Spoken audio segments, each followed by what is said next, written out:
Welcome to Russian History Retold, Episode 128, The Pugachev Rebellion, Part 2. Hope you enjoyed that opening piece of music. It was Serge Rachmaninoff's Symphonic Dance. Well, last time we told the story of the beginning of the Pugachev Rebellion. Now the time is to finish it.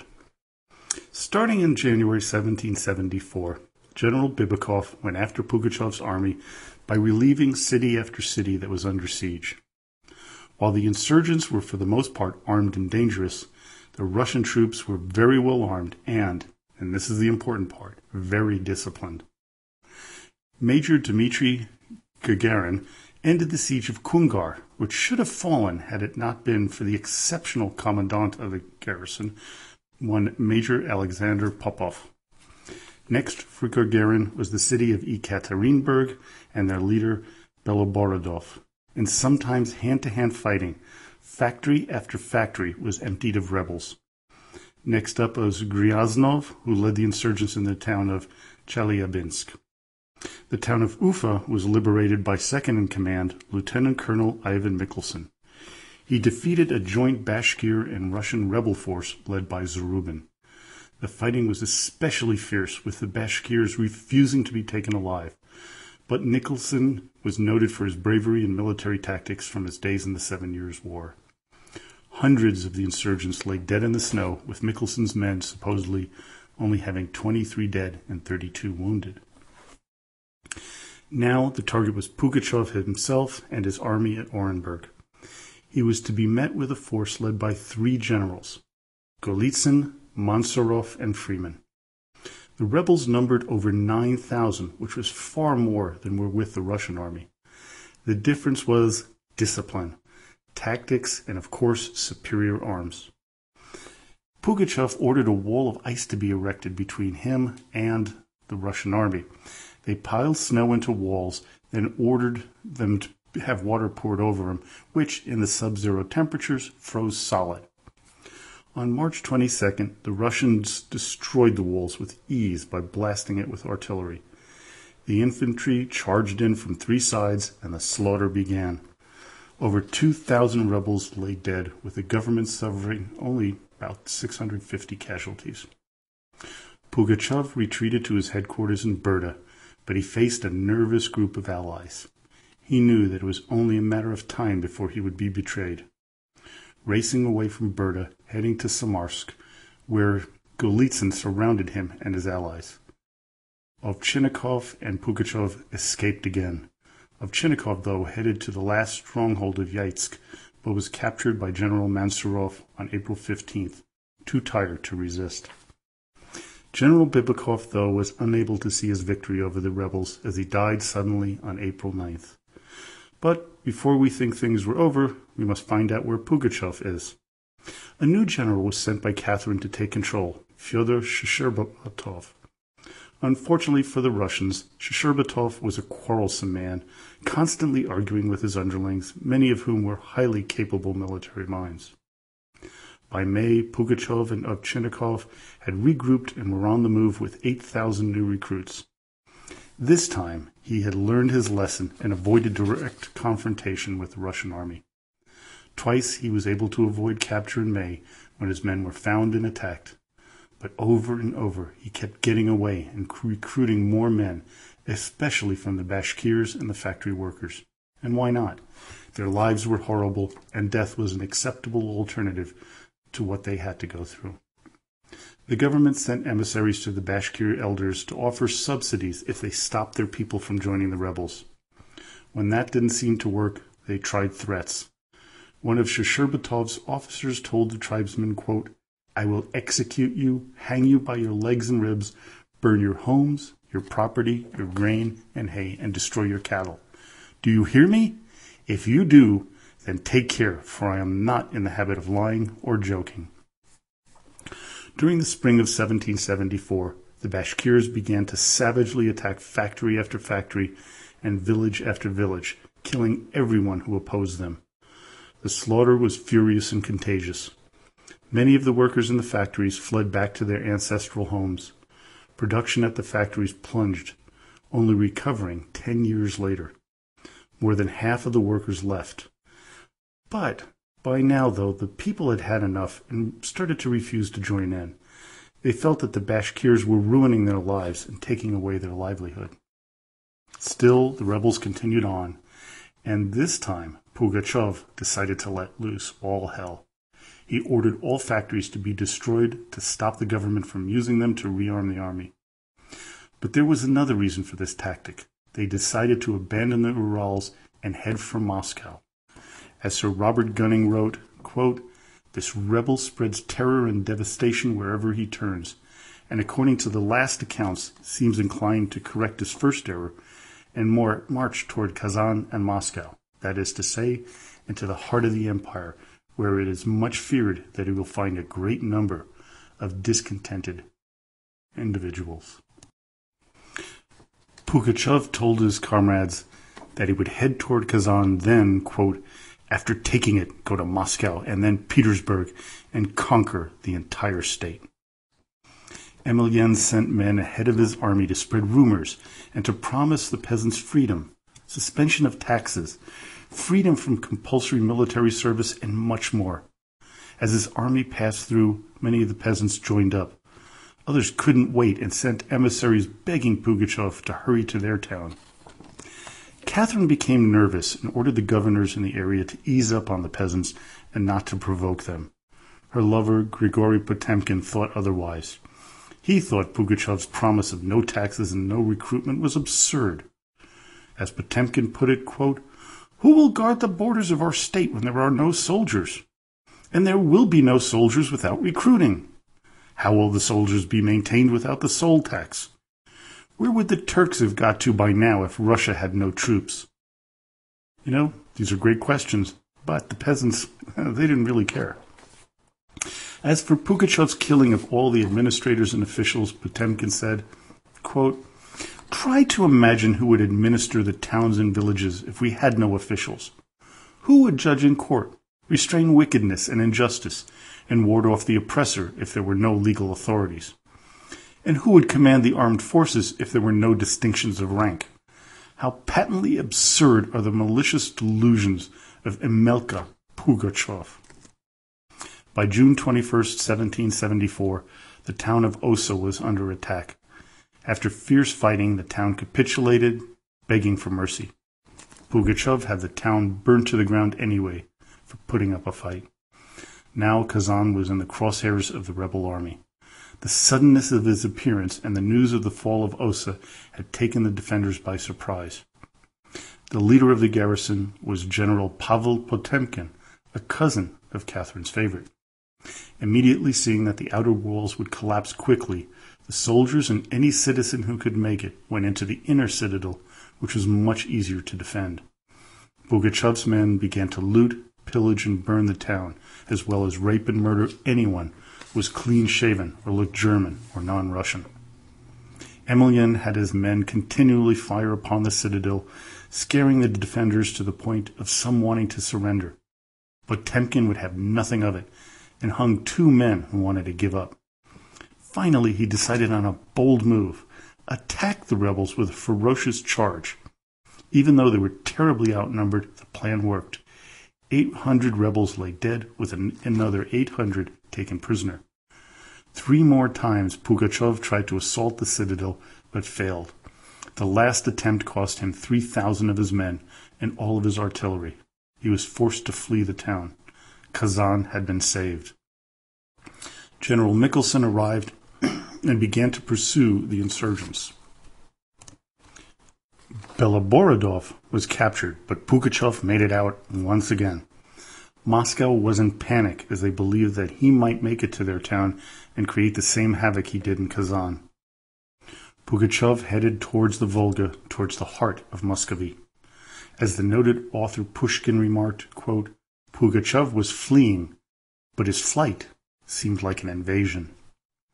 Now the rebellion moved into a new phase of destruction above and beyond anything that had been seen before.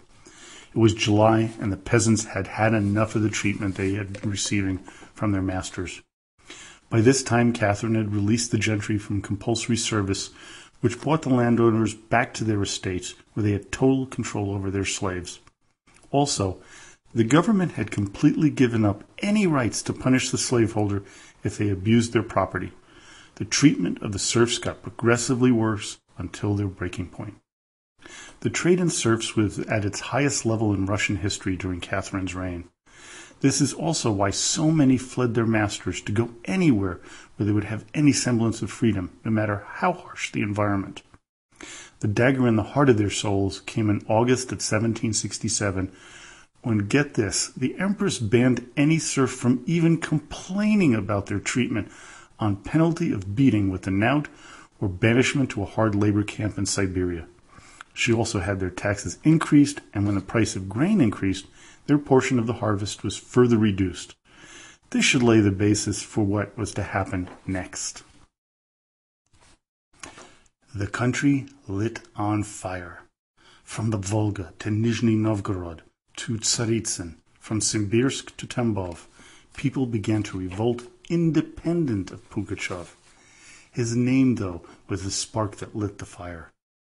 To put the size of this, we have to understand that 1/8 of the population was involved in the insurrection as rebels or victims. This represented over 3 million people. This was not something that you could control by sending an army against a band of rebels. It was engulfing the countryside and the cities, with the peasants rising up in numbers and overwhelming their masters and slaughtering them en masse. No longer was the rebellion fed by factory workers or tribal horsemen like the Bashkirs. Now, the peasants rose up, the agricultural workers and serfs from the private estates making up the majority of the fighters. Pugachev moved up and down the Volga Valley, freeing the serfs and killing their masters as he proclaimed a new time in Russia. Catherine thought that this was the rambling of, quote, essentially that of simple Cossacks. But that was exactly what the simple peasant wanted to hear. Pushkin wrote in his novel, The Captain's Daughter, which is based on the Pugachev revolt, that the messages were written, quote, in a crude but forceful language, and must have produced a strong impression upon the minds of the simple people. Here is one of the most striking manifestos issued in July of 1774 by Pugachev.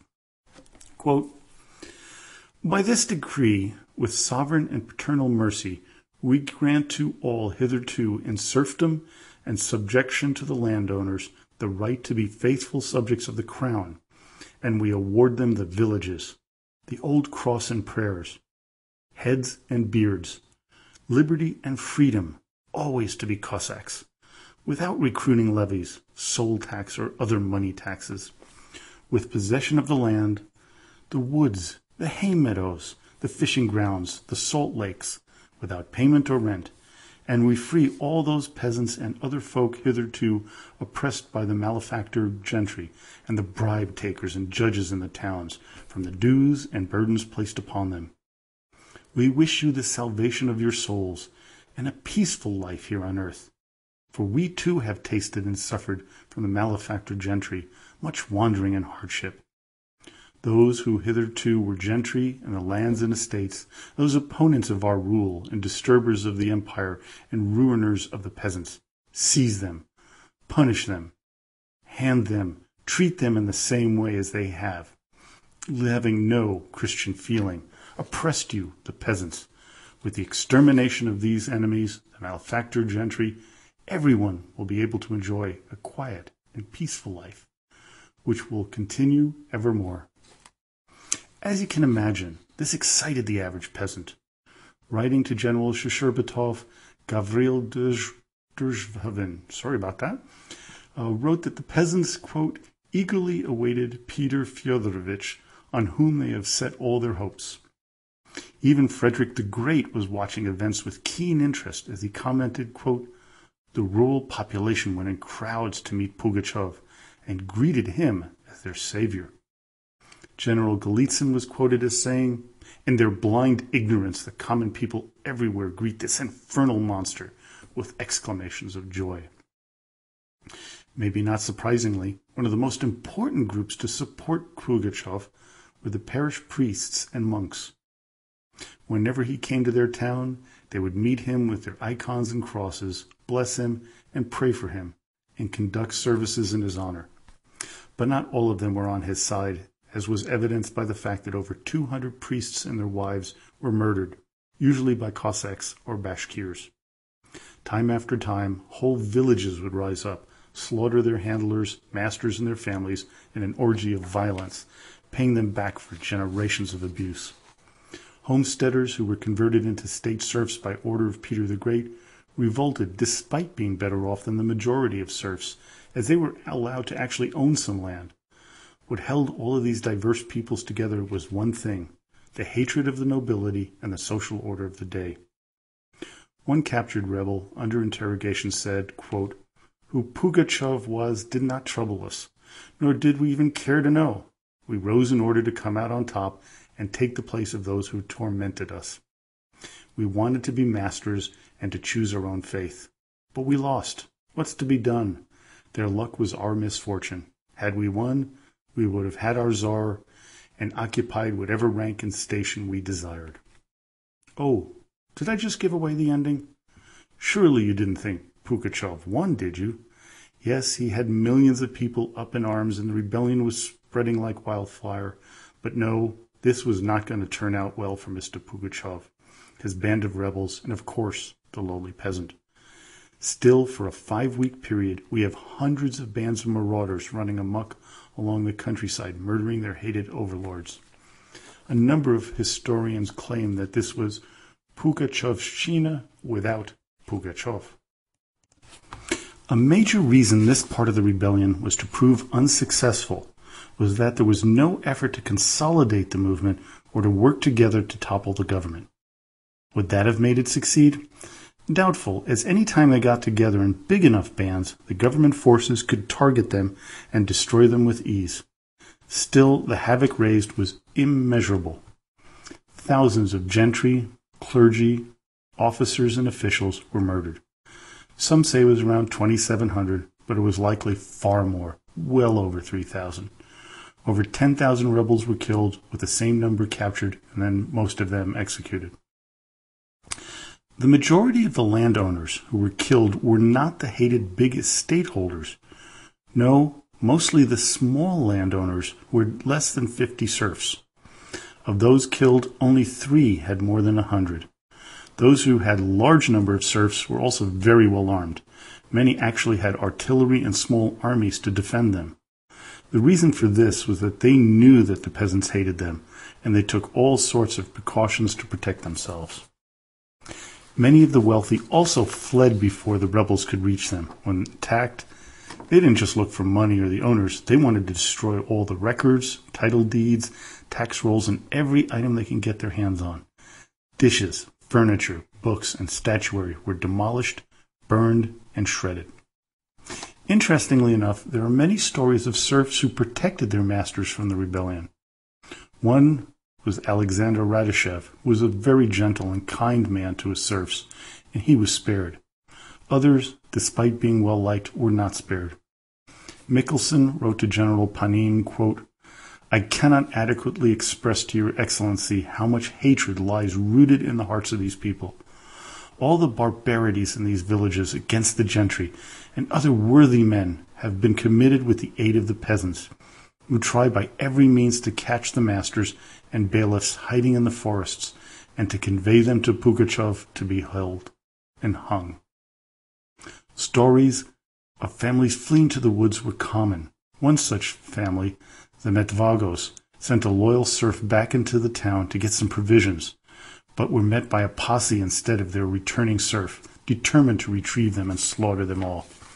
Luckily for them, most were able to escape as troops from the government were just arriving.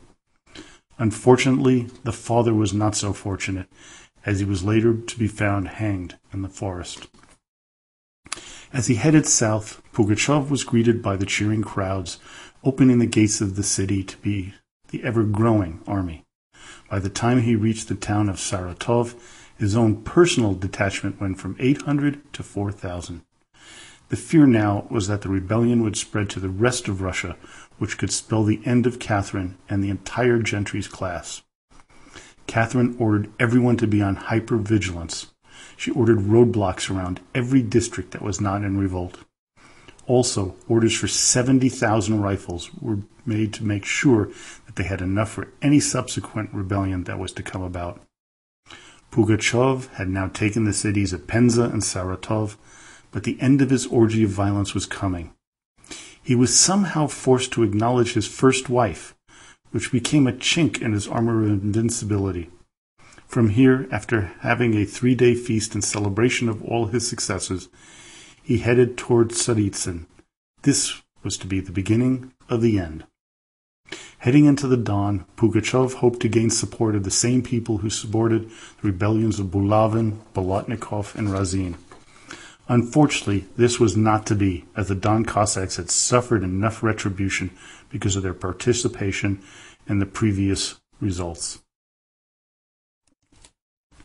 Another problem facing Pugachev was that the war with Turkey had come to an end, and troops from that conflict were quickly shifted to the Don region to protect against the rebels making their way there. One of the detachments was Colonel Ilya Denisov. Oh, you remember him, the officer who had Pugachev flogged for losing his horse. Another reason for the lack of support from the Don Cossacks is that they no longer lived the free bootleg style of their ancestors. They were much more settled and more affluent. For those and other reasons, they decided to remain loyal to the government, which was met with honors from Catherine. The peasants in revolt were now met with an uncomfortable reality. All their pillaging, looting, burning of the farms and fields meant there was no harvest or livestock with which to feed the large mass of humanity. They were forced to forage for whatever they could find. Acorns, shrubs, and moss was what they had left to eat. The church jumped into the fray and sent messages to the parish priests that they had a sacred duty to oppose the rebels. A pair of proclamations were sent out with the first saying that Pugachev was an instrument of the devil and, quote, a wolf who falls upon the sheep of Christ's flock. He is an enemy of God and the church and the fatherland. Pay him no heed if you wish to hold the keys to the kingdom of heaven and eternal salvation. General Panin now made an offer to the peasants that they would be given a general amnesty if they laid down their arms, and that a huge reward would be given to the person or persons who turned in Pugachev. Arriving at Tsaritsyn, Pugachev and his men thought that the city would be another walk in the woods and they could take it without a fight. They were to find that these beliefs were way off base. On August 21st, he and his men tried a full-out assault, but the garrison rained down artillery and rifle fire on them. Then came word that Mikhelson's army was nearby and ready to pounce. Pugachev decided to head towards Cherny Yar with the army in hot pursuit. Instead of continuing on, then Emelian for some reason ordered his men to turn around and attack Mikhelson's men. His rebel band, now about 6,000 strong, was cut down with ease. What was left of his men before the attack was mostly made up of poorly armed peasants, with only 300 Cossacks and fewer factory workers and Bashkirs. The ones left were the dregs of the rebellion. Many were freed prisoners or tribesmen or boatsmen. While the counterattack by the rebels was fierce, by August 24th, thousands were killed or captured after being pounded by cannon fire. Surprisingly, guess who made it out? Yep, our old friend Pugachev. For his part of leading the assault, Mikhelson was awarded the Order of St. George, a lavish estate near Vitebsk, along with 1,000 serfs. He was lionized by the state and was given full military honors and made a full colonel. Pugachev was with a small band of Confederates who were by now tired and hungry. They questioned the veracity of the man they followed, saying that it was, quote, better to abandon our lawlessness and transgressions and to accept our well-earned execution rather than perish unrepentant on the steppe like wild animals. Like Razin and Bulavin before him, Pugachev was betrayed by his men, seized along with his wife and children, and sent in chains to Yeysk. From there he was put into a small iron cage and transported to Simbirsk, where he was interrogated by General Panin. Off to Moscow he went, crouching in the small cell in rags when he arrived in the old capital. People from all over came to see the man, many showing pity at his now very sad state. A trial was held at the Kremlin, but it was merely a formality. As Catherine wrote on December 21st, 1774, quote, "In a few days the farce of the Marquis de Pugachev will be over. His sentence is prepared. Only a few formalities must be observed." For his part, Pugachev claimed in his defense that he was but a pawn of the Yaik Cossacks, and that now all he was a scapegoat. The sentence announced went as follows, quote, "Emelian Pugachev will be quartered, his head mounted on a stake, the parts of his body carried to the four quarters of the city and put on wheels and then burned." What was not allowed was the use of torture by order of Catherine, and that he was to be decapitated first before being quartered. She did not want him to be a martyr like Razin. Others, like the procurator of the Senate, Prince Wierzimiński, wanted him broken on the wheel, quote, and thereby distinguishing him from the others. The others being four Yaik Cossacks, Shigayev, Perfilev, Padurov, and Tornov. On January 10th, 1775, Pugachev was taken to the banks of the Moscow River below the Kremlin walls, where he was beheaded and then quartered. As was ordered, his head was put on a pike, his body taken to the corners of Moscow, and the next day the scaffold and his body parts were burned. As for his poor wife and children, they were put into prison at the fortress of Kexkolm, where they were to die. Sadly, one of his daughters was to live for 60 years, dying only in 1834, the year Pushkin was to write the story of the rebellion, The Captain's Daughter.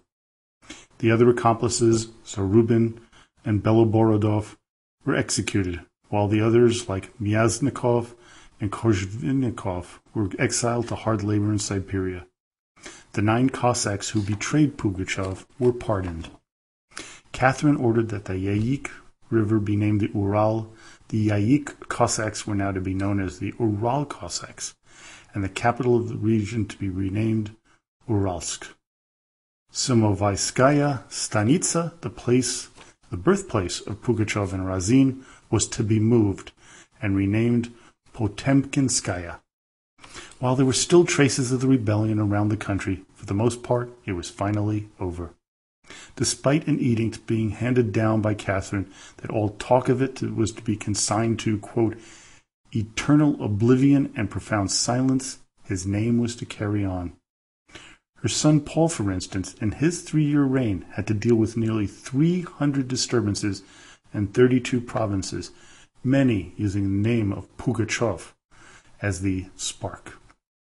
Join me next time as we look back at the 4 revolts, what its legacy was, an effect on Russia would be, in a comparison to something that's going on today in the United States. And again, I want to